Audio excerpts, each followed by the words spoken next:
Okay, welcome back.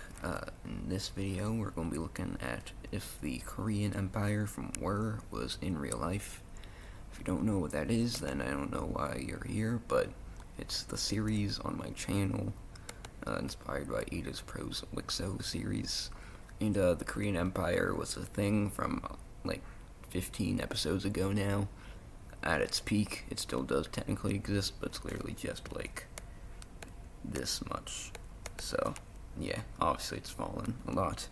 But yeah, we're going to be seeing what would happen if the entire thing at its peak was brought into our real world. And it's basically just like encompassing all of the territory that is in red. So everything in red, just take it in real life, in modern day 2026 real life, and just pretend like it all just magically becomes one country that decides to not break apart instantly. So this would pretty much definitely be the strongest country in the world. I mean, it has all of Australia, most of Indonesia, a very nice chunk of China. I think Shanghai is in there. It does not have Singapore, Singapore. It has both North and South Korea. It has Japan. It has South Africa and Botswana. It has most of Argentina. It has Peru. It has most of Mexico. It has California.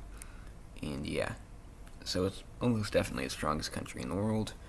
I guess the U.S. could be close, but considering that it lost California, it's definitely hindered now. And then the same goes with China. It could also be close, but it lost a arguably like more important area. So yeah. But first thing that this country is going to do is obviously just finish off some of the countries which it almost fully has, but not quite. So first of all, Comoros. It's going to make a huge difference. But then it's going to follow it up with Madagascar, Malawi, Mozambique, Zambia. We gotta erase these borders though, I forgot about that. Namibia, probably wouldn't go after Angola just yet. And then over here we got Argentina, probably would just go after Paraguay pretty easily. Bolivia, Peru, Colombia, and then over here, Costa Rica's, that is Costa Rica. Almost dead, but technically it wasn't yet, so there. And then Mexico. And with that, it's pretty much all the countries that, I forgot over here. We have Indonesia, as well as Malaysia. And then from there, it'd probably just invade Singapore pretty easily. So, yeah. So with that, it's taken out all the easy countries, and it is even stronger now. But its first, actual target is going to be over here in Central America. Now, this is kind of a gap in the Empire, because it was a rebellious area that broke away in the series. It ended up being, the main power in the Americas. But thankfully for the Koreans in this timeline, Central America is not very strong. So it's just going to invade, and in a matter of a month or two, all of Central America is going to fall and be annexed into the Empire. So now it's finally connected.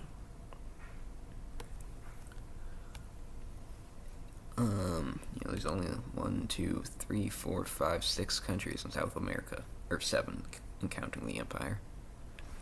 From there, it already has a bite of Angola, so I don't see why it wouldn't just go for the rest now, because it's probably not too strong anyway. And yeah, it's all the immediate easy targets, I guess. I'll probably go after Uruguay next. So yeah, goodbye. Now it's a little bit more stuck because it kind of borders some actually slightly strong African countries, and then Asia's kind of powerful. I mean, it could go after Mongolia, but why would it? Besides, it's barely even taken that much of Mongolia. And then, yeah. So the only unaffected continent, other than Antarctica, is Europe. So that's something if these guys actually end up getting over there, but that doesn't look too hopeful right now. But anyway, their first target is I guess they already had their first target, but Now their next target is going to be Vietnam. Vietnam is a pretty powerful country down here in Southeast Asia, obviously. So I don't think it would be too, I thought it would be pretty good for these guys to invade it, to get some of its resources and all that. So we're just going to use Korea's base color, I guess. The Koreans launched their invasion in the series. They got so powerful because they had an extremely powerful navy. I guess they're kind of like the British Empire in that timeline. But yeah. So Vietnam, the invasion's going pretty well.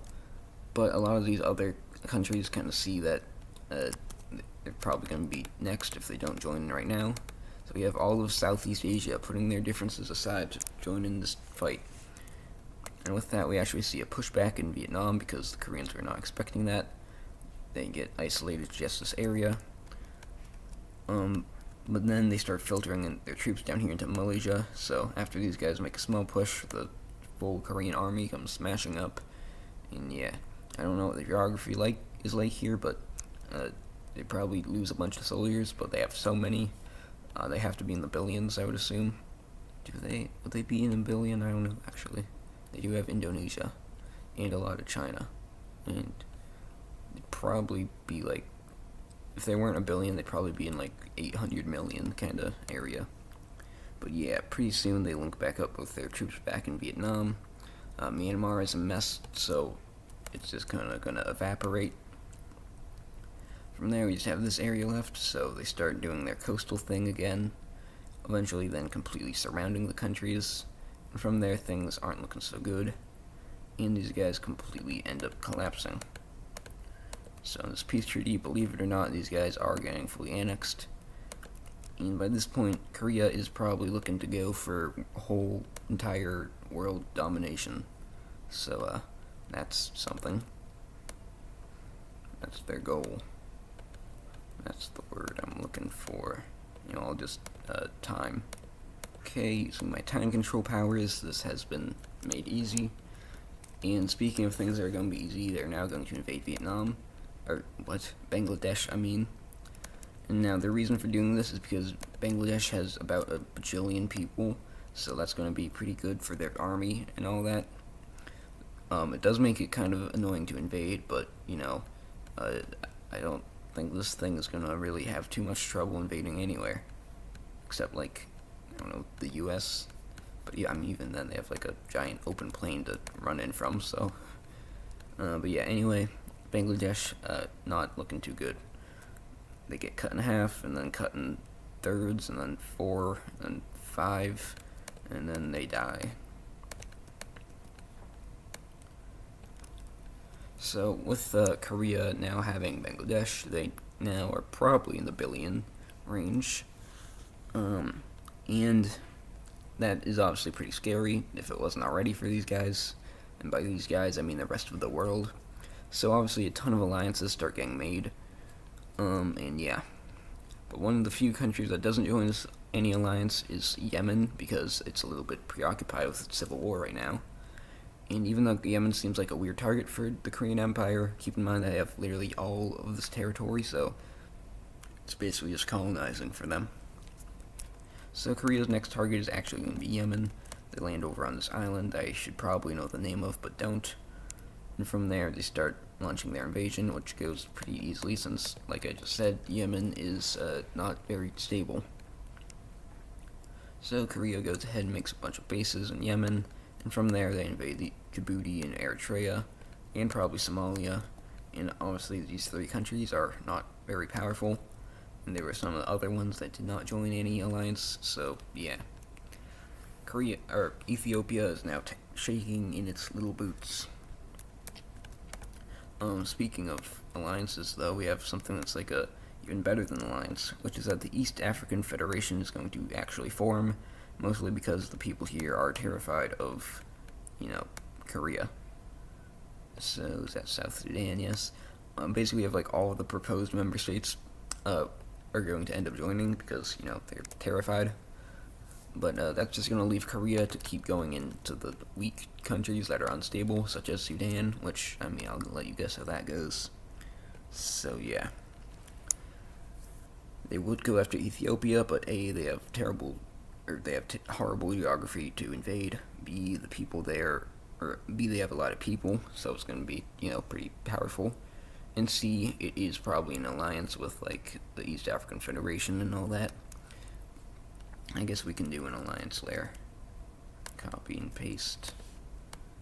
So we're going to make our alliances here. So the first one is going to be the Central African Alliance, which is composed of the East African Federation, the Republic of the Congo, Central African Republic, Ethiopia, and we'll throw in Chad. And then we'd probably have like an Arab alliance. So, yep. It's going to be a pretty big one. I don't think Turkey would join. I mean, maybe they would, but I'm not going to include them.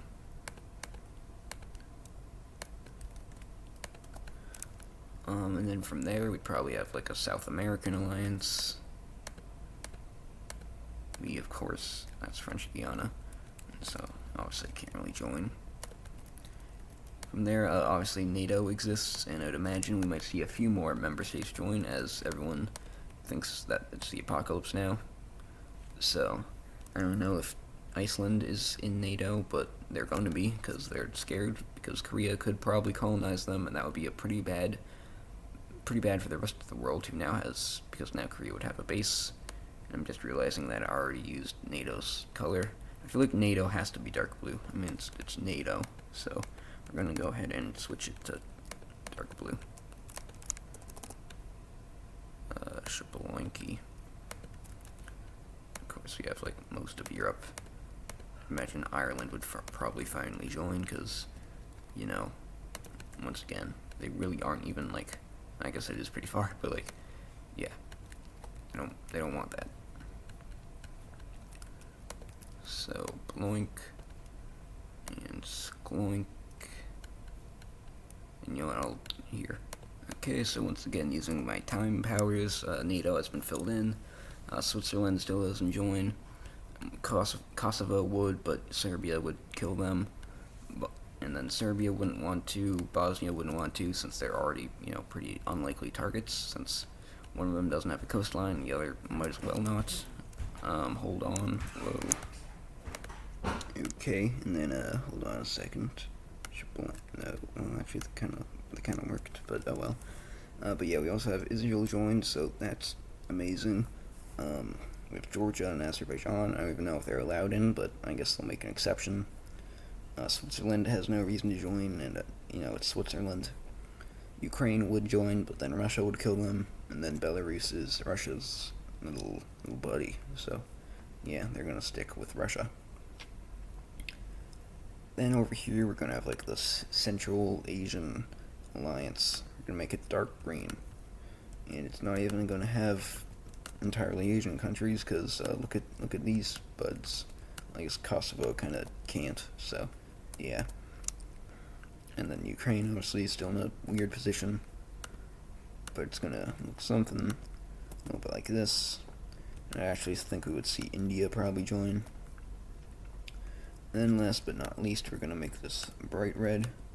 We have the China and Tajikistan alliance. Although honestly, I feel like we don't even need that, because it's two countries. So Tajikistan, what did I just say? Tajikistan. But Tajikistan just joins the Arab alliance. I don't know if they're Arab, but they are now. And then China's good on its own. And actually, speaking of China, they're going to go ahead and launch a surprise attack on Korea. Now, this actually was, a surprise attack, so it has a chance of actually working. China manages to start pushing into their Shanghai area, which is very vital to them, and they are not able to quite take all of it, but they do take a lot. They probably have Shanghai back. India to join an alliance. But China is going to continue pushing into the Southeast Asia region over here. So this is all going pretty well, but unfortunately Korea's capital is right here. So things are not going to be going well forever, and soon enough they start invading. Beijing follows almost immediately. There's a battle, but it literally lasts for like 4 hours maybe. From there, Korea manages to link back up here, resupply themselves, and then some Tibetans start revolting, and then all of a sudden, Korea's going to go into the Tibetan revolts and, probably put them all down, but still. And then this will all fall. And from there, we have Korea push up here. They make a naval landing right here. And then all of a sudden, China is not looking so good. So China's surprise attack went kind of not as bad as you maybe would have expected, but they still get fully annexed. Did you like that little transition? So yeah, this is just shown to the world that Korea is not pretty. How do I say this? Korea is not going to be put down that easy because China, who is still like probably second or third, probably third strongest country in the world. I think U.S. would still barely. Well, other than Korea, we'd have U.S. 1, Russia 2, China 3, just because they lost all that. But third strongest country in the world just tried to sneak attack these guys, and they got folded. I mean, I wouldn't say they got folded, because they actually did do some damage. But yeah.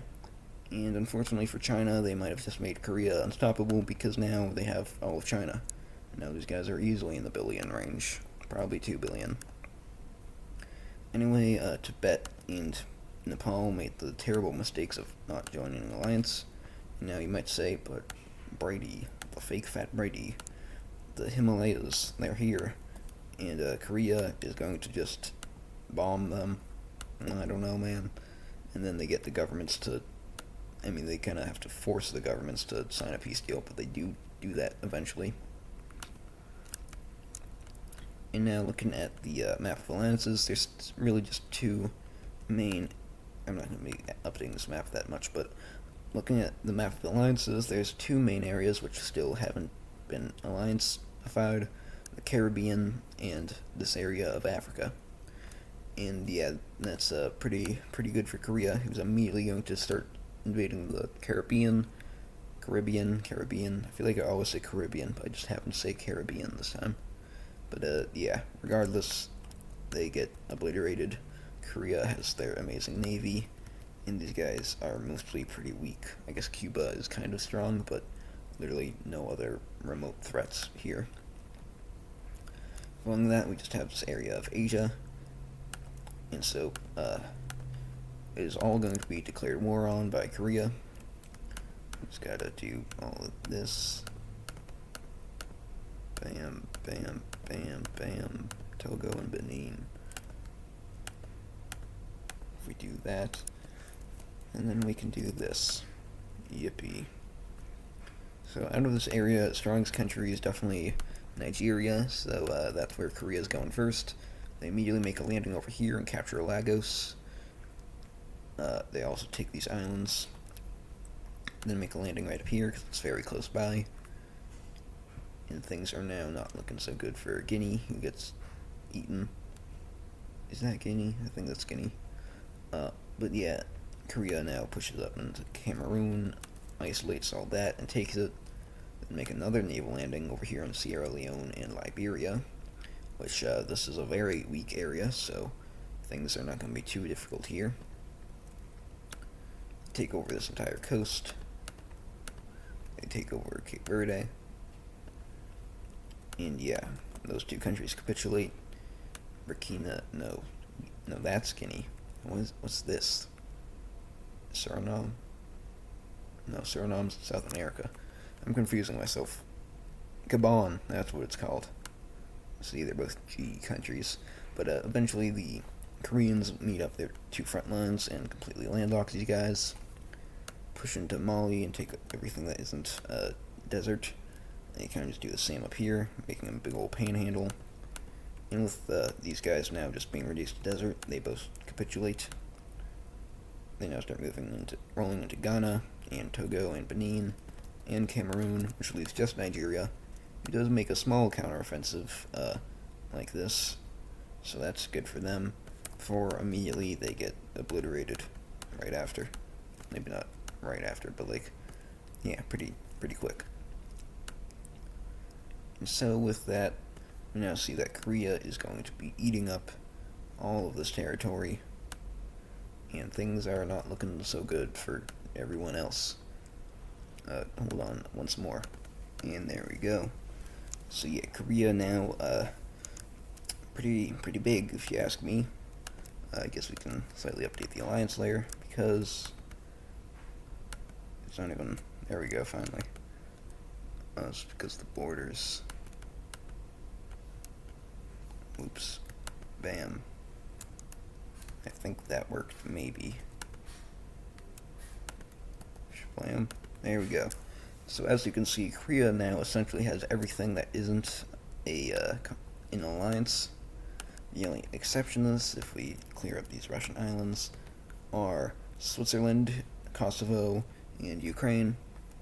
And I don't think they're getting into any of those soon, which means it's time to start going after whole alliances. And so the first one is definitely going to be the Central African Alliance.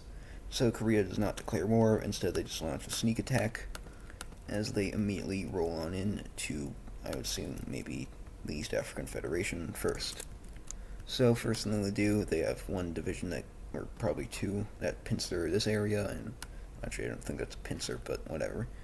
And yeah, pretty immediately wipe out the Republic of the Congo, then do this to wipe out the CAR, and then that isolates Chad, who's dead, and then they take this coast. And so within probably like a week of fighting, the alliance has already been crippled. So that's great.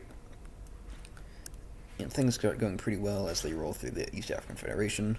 And this actually does take a while, but I just can't really make it look like that because it's not really that these guys are pushing back, just that it takes a while to push them in.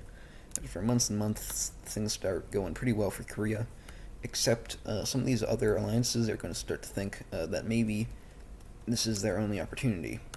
So we're actually going to see that the Brazilian / South American alliance, not French Guiana, they don't exist. They are actually going to join in on the side of the East African Federation. And obviously these two alliances are going to plead for all the other alliances to do something, but they're too scared. So, yeah. Eventually East African Federation gets, well, the Congo gets wiped out, but Ethiopia's annoying because all the mountains. Over here in South America, the North just absolutely fumbles and gets killed. Obviously they don't do too much in the Amazon, but they start moving into the south of Brazil. Brazil does actually make a push over here into Bolivia and manages to cut Korea's coast here. Ethiopia finally falls, and with that we see that Brazil does make a push back in the south here, but in the north the same cannot be said. Korea also manages to make this a little bit less, useful for Brazil. They take back all of Bolivia. I'm just going to fill in the Amazon because it'll look better. And then from there, Brazil's pretty weakened, so now it's just a slow push out to their coast, and that war is over. So from the declaration of war on the African alliance to the capitulation of Brazil, it was probably like 3 years, so great job, guys. But now Korea controls probably well over half the world, but I do need to update the borders. And yeah, Korea has now fully annexed all of this. They technically don't own all of South America because they are still missing French Guiana, but they might as well. So that's 2 continents down. But I guess we can't really say 3 because North Africa is actually pretty powerful. They have 3 continents down, and just these guys remain. So these guys are going to make a choice, and now there's 2 possible outcomes here. We don't need the alliance layer anymore. I'm sure you can tell where this is going. But there's 2 possible outcomes here. So we're going to do the easier one first, which is that these guys decide that we can't let Korea, control the entire world, and so we're going to nuke them. So nuke them they do, and Korea gets turned into Swiss cheese, and everyone dies. But obviously Korea's going to fight back, and using all the nukes in China and all that, they are going to nuke the rest of the world, and yeah, everyone dies. So that's ending number 1. Not too great. But anyway, ending number 2, which is going to be the more interesting one, is going to be that both sides just magically lose all their nukes. Either that, or they just choose not to use them. And so we see that actually we just are going to have an actual war take place between Korea and literally everyone else who puts aside their differences to fight Korea. So, Coming over here, I'll let you guess what happens. That's right, uh, French. Whoa, what did I just do? Yeah, that's right. French Guiana just suddenly gains uh, all of this land, and then navally boats over to mainland Korea, and the world wins because of French Guiana. But seriously, French Guiana dies instantly. Yeah, probably like 2 hours. From there, we see that Korea is going to start pushing up in Africa, of all places. I don't know why they chose Africa, but I guess they did. So they get up here to Gibraltar. Did they fight? Yeah, they fought against Gibraltar and WIHR timeline, World War One. They use their base over here in Yemen to start pushing into Arabia. And yeah, as things aren't looking too good for the Arab alliance.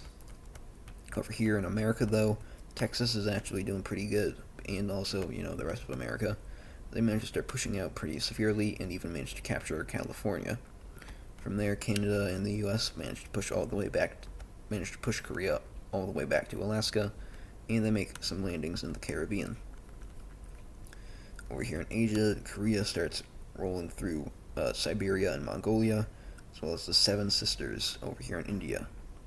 Speaking of India, though, they are mostly just fueling the defensive lines, which are actually going kind of decent. As we see the push starts to get made from all these, literally everyone, up over here into Turkestan, or whatever it's called. Korea is now going to go after Libya and Egypt, which fall. Israel gets Korea'd. Goodbye, Netanyahu. And yep. Now turn back over to North America, where things are actually going pretty well, as we have a ton of Korean or European soldiers over here as well. We have northern North America be completely reclaimed, and these guys now start pushing down into Central America, getting all the way down to the Darien Gap. They take over the rest of the Caribbean and make some landings over here in Colombia and Venezuela. Here, this little pocket of resistance is being funded by a whole lot of Europeans, so that's pretty good. But not good for the Europeans is that Spain starts getting reversed, reconquisted. This time, instead of Islam, it's whatever the weird word equivalent of Buddhism is. So, yeah. So Iberia starts to fall. They are not quite able to get past the Pyrenees Mountains, but Iberia is gone. Over here we see that a lot of the Turks and Russians and Eastern Europeans actually make a surprise attack that goes pretty well over here in the Arab world. And they do. Why do we say Arab world and not Arab region? I just noticed that, but oh well. Over here in India, landings are starting to get made in the south. And obviously, India's pretty strong, but unfortunately for them, Korea's capital is right over here. So right now they're fighting against China, Southeast Asia, Korea's, Japan, the Philippines, Indonesia, Australia, and I think that's not too good for India. He starts getting eaten up. We have India and Pakistan fighting on the same side. Isn't that something? But surprisingly, we actually do see a big spear end over here in rural China to try and get over to Beijing and then over to Korea itself. But the Korean Empire is now pushing even further into Siberia, which has given them some flashbacks to the reversed Operation Barbarossa that happened in WIHR. So, I really can't stop plugging that series, but, it's literally the basis of this video, so I think it's a little bit fair. Over here, the Panama area falls. We see that the US and some Europeans are actually doing a very good job at pushing back the Korean Empire. They probably wouldn't go in the Amazon, though. I'm not sure what I'm doing there. And also, there's the Andes over here, so they're probably going to mostly focus on the coast. Over here, we're going to go back here. The little pocket in North Africa falls, and that's not too good, as now Italy starts getting World War II flashbacks as they get invaded up from the south. Things aren't looking too good for France, who gets cut like that. And then similar stuff happens over here in Greece and Anatolia, with Cyprus also falling, and things not looking too good. And they also meet up over here at the Sea of Marmara, and yeah. Over here, India starts getting wiped out again. Eventually, their push gets kind of slowed. We also see a slight pushback over here in Arabia, which actually manages to recapture the rest of Arabia, as well as some stuff up here in Kazakhstan and also China. We're actually taking the brush size down now, as we now get to a pretty major battle up here in Beijing, which Korea wins because they have a whole lot of defensive troops over here. The blue team now starts a thing over here. I'm honestly not sure where Korea's capital is, but we're just gonna say it's right here. Right here.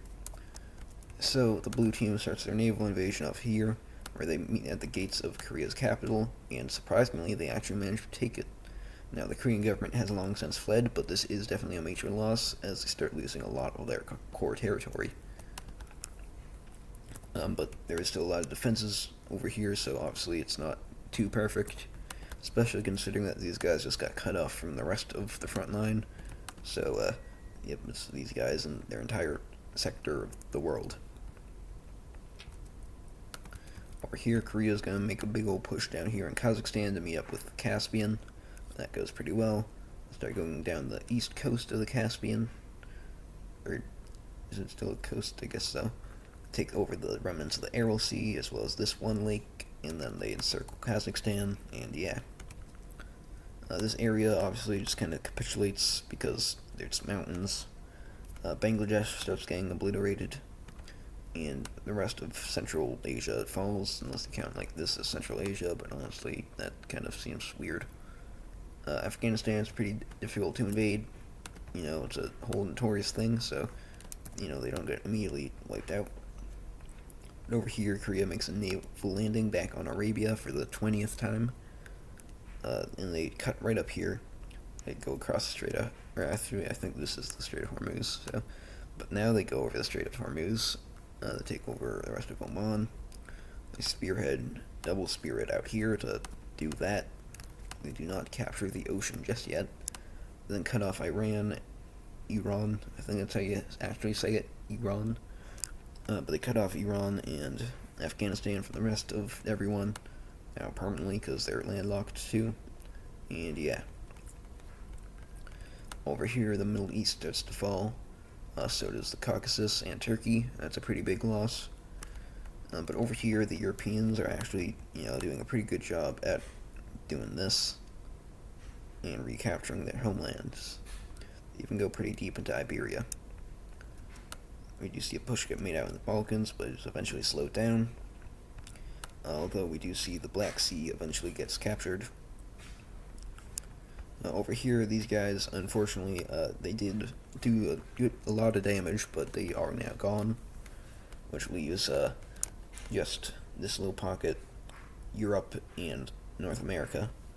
Speaking of them, they've started going down the coasts, which has actually started going pretty well for them. The only thing is that Europe has pretty much stopped supporting them now, so it's pretty much just the US, because let's be real, Canada's not doing too much. But yeah, they still are doing pretty well. Back over here in Europe, we'll go to Asia first, where these guys die. And then we have Kazakhstan finally get pulled out of the war. Ukraine is, once again, a very powerful country, but Korea is putting a whole lot of its troops out here. And so, yeah. You now see that Hungary starts getting invaded. A big, powerful country, Hungary. They cut across here to get Kaliningrad, and now that's not good for Europe, who is now cut in two. I guess they can still go through here, but still, it's a lot more inconvenient. Slovakia to Belarus, now you gotta go all the way up here instead of just like that. Over here in Russia, Moscow is captured, and, yep, so goodbye Russia, for once, you actually did get invaded. And they're now just Karelia, and that's gonna die soon. I don't know if that's how you say it, but oh well. They start going up here in the Nordics, which is kind of surprising, but oh well. That goes pretty well, although they are not able to fully capture Sweden and Norway. They do then make a landing over here and take Iceland.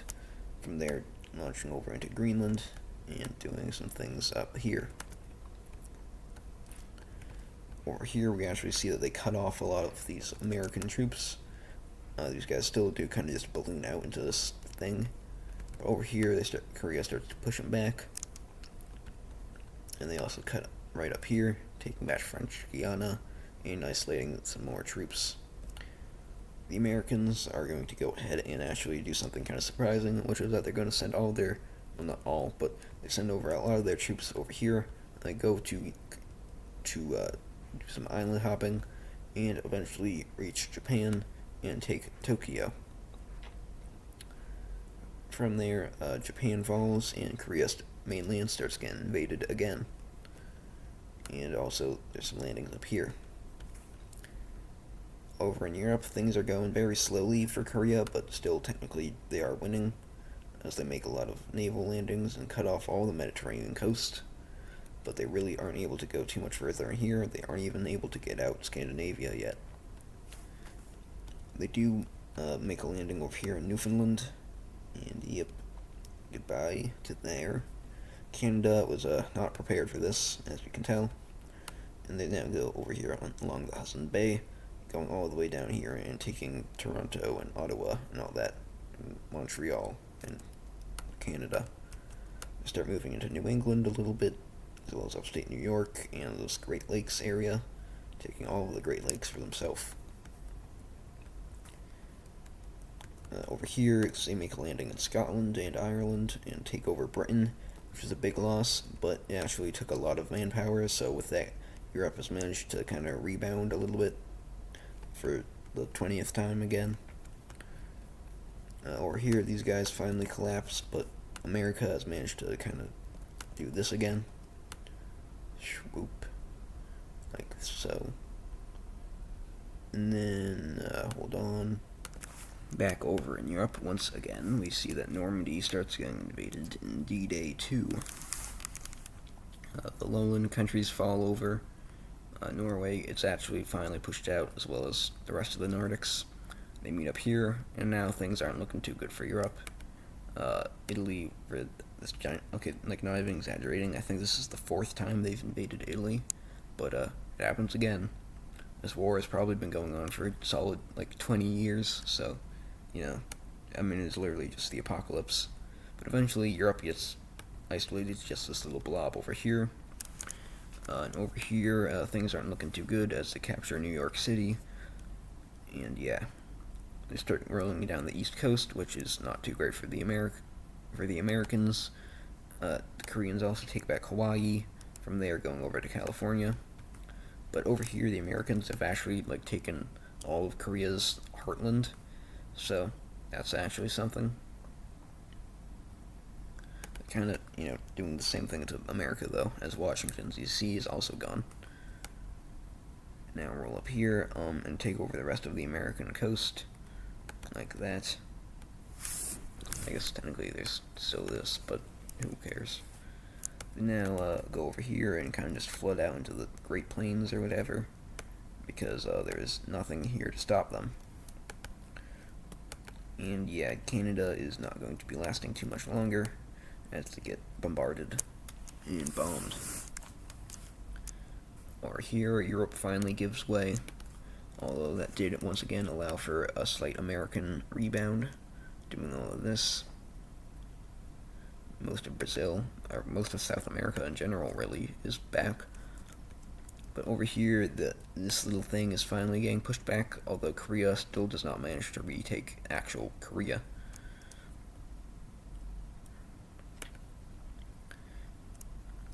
The Korean Empire now starts focusing most of its military over here because, that's the only thing that's left other than this area.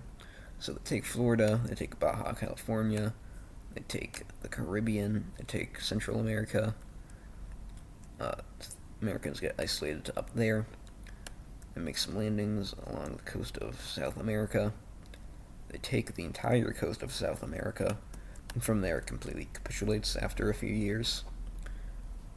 And now America's homeland is just left as Texas, which is eventually taken.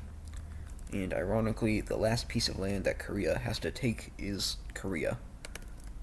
So, this takes quite a while, but soon enough, all the 2 million troops here are finally taken, and with that, Korea has successfully taken over the world. So, yep, there we have it. Obviously, the first ending is probably a little bit more realistic, the everyone gets nuked into oblivion ending, but, hey, I gotta make it a little bit interesting. And yeah, that war, that big war at the end, like I said, probably like 30 years by now. So 3 decades of just straight World War III. So that's fun. But now the world is all Korean. So goodbye.